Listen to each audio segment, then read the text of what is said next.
Hello friends, good evening. कैसे हैं आप सब लोग? आज हम बात करने जा रहे हैं एक यूएस के लेजेंडरी इन्वेस्टर की। उनका नाम था चार्ली मुंगर। और वो 99 इयर्स के होके अभी हाल फिलहाल में ही उनका जो है वो डेथ हुआ है। और वो एक ऐसे इन्वेस्टर हैं जिनको देख के अक्रॉस द ग्लोब सारे जो इन्वेस्टर हैं उनसे सीखते थे। वो वॉरेन बफेट के साथ काफ़ी एसोसिएटेड रहे। उनके काफ़ी वन लाइनर्स हैं जो काफ़ी फेमस रहे। और इन्वेस्टर्स उससे बहुत सारी चीज़ें उसको बार बार पढ़ते हैं, अपने ब्लड में लाने की कोशिश करते हैं। तो वो तमाम चीज़ें जो है मिस्टर चार्ली मुंगर का जो है वो एक लिगेसी है। तो without spending too much time over that, एक बार देखते हैं कि उन्होंने क्या क्या कहा है इन्वेस्टर्स के लिए और इन्वेस्टर्स को सीखने के लिए क्या क्या उन्होंने बताया है। तो पहले आते हैं। And this entire episode would be like tribute to mister Charlie Munger. The first thing is he says the big money is not in buying and selling but in waiting. उनका ये स्टेटमेंट है कि जो big money बनता है, जो बड़ा पैसा बनता है, वो ना तो बाइंग में है ना ही सेलिंग में है। वो किस में है? वेट करने में।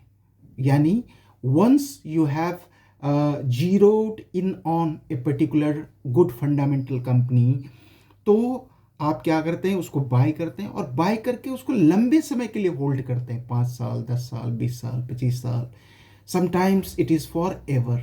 वो कहते हैं ना, डायमंड्स आर फॉर एवर। तो इस ढंग से वो जो होल्डिंग है, पीरियड है, जो वेटिंग है, उससे जो है एक बिग मनी क्रिएट होता है। आपने बाय किया, सेल कर दिया, तो उसमें कोई बिग मनी नहीं बनता है। तो उनका जो पहला है जो स्टेटमेंट है वो है the big money is not in buying and selling. Buy and sell करने में बिग मनी नहीं है, बट इन वेटिंग।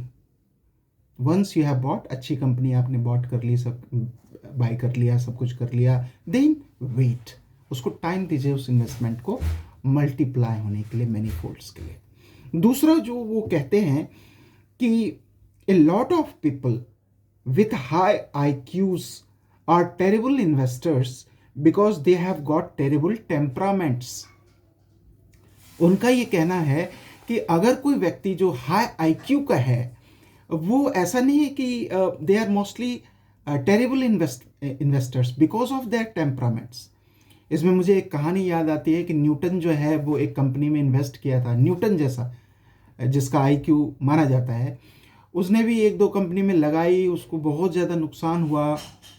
और लास्टली उसने जो है प्रेस वालों को ये चीज़ हिदायत दी थी कि कोई भी इन 3-4 या कंपनीज का नाम नहीं लेगा, because he had lost lot of money in those companies. तो न्यूटन जैसा आईक्यू व्यक्ति, जिसका आईक्यू था, no one can question it, तो वो एक टेरेबल इन्वेस्टर था बिकॉज ऑफ हिज टेम्परामेंट।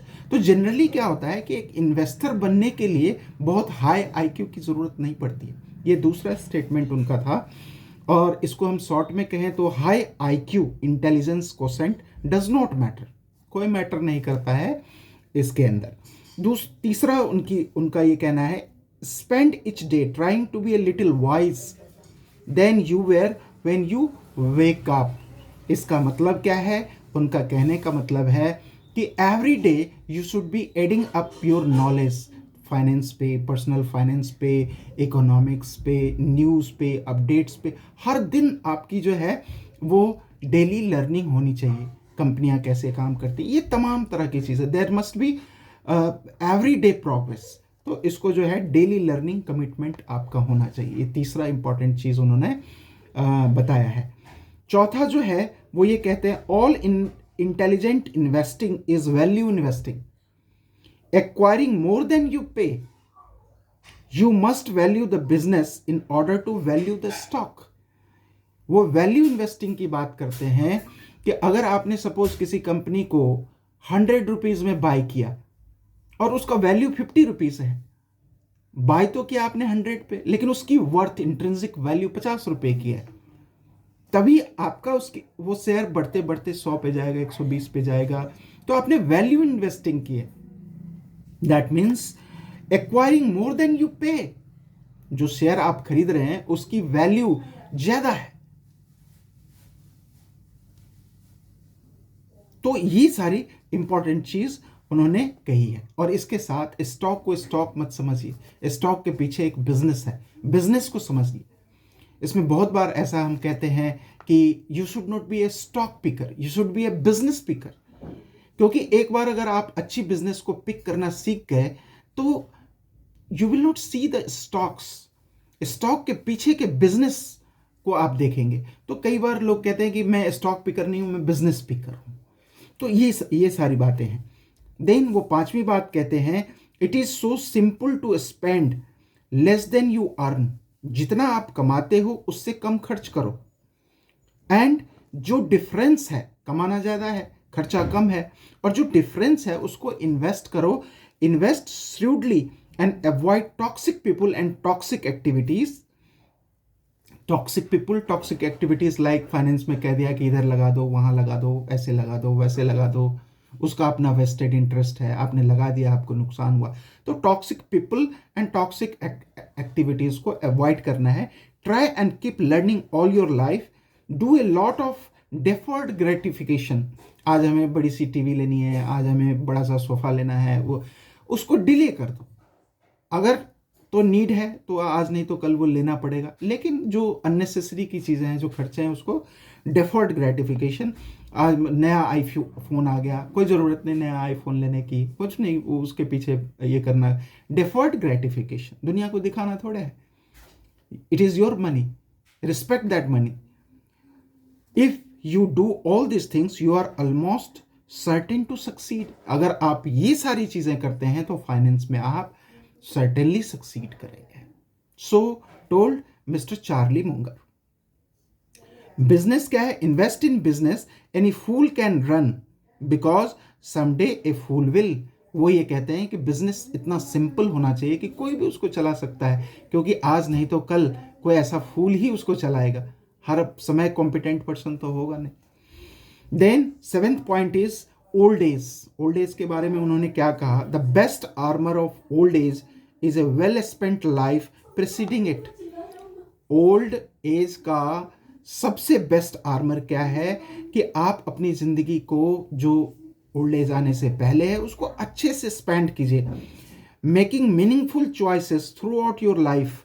जितनी भी आपके डिसीजंस हैं वो डिसीजंस आपके मीनिंगफुल होने चाहिए, व्हिम्सिकल नहीं होने चाहिए। मन में आ गया तो ये कर दिया, मन में आ गया तो वो कर दिया, नहीं। मीनिंगफुल चॉइसेस बनाने हैं। जैसे आपके पैशंस हैं, वही फील्ड में जाना है, उसमें अच्छे से काम करना है। तो मेकिंग मीनिंगफुल चॉइसेस, जो मीनिंग आपके लाइफ आप उसको दे रहे हैं, जिस चॉइसेस को, मीनिंग को। Then making meaningful choices throughout your life, तो ये है। उसके बाद उनका ये कहना है, every time you hear EBITDA replace it with bulls. EBITDA as a measure of company health. Mister Charlie Munger EBITDA में विश्वास नहीं करते थे। अब ये इदिप्ता क्या होता है? ये शॉर्ट कॉइन वर्ड है। इसका मतलब होता है earning before interest, depreciation, tax and amortisation. ठीक है। और लास्ट जो उन्होंने ये बोला है कि simplicity has a ways of improving performance by enabling us to better understand what we are doing.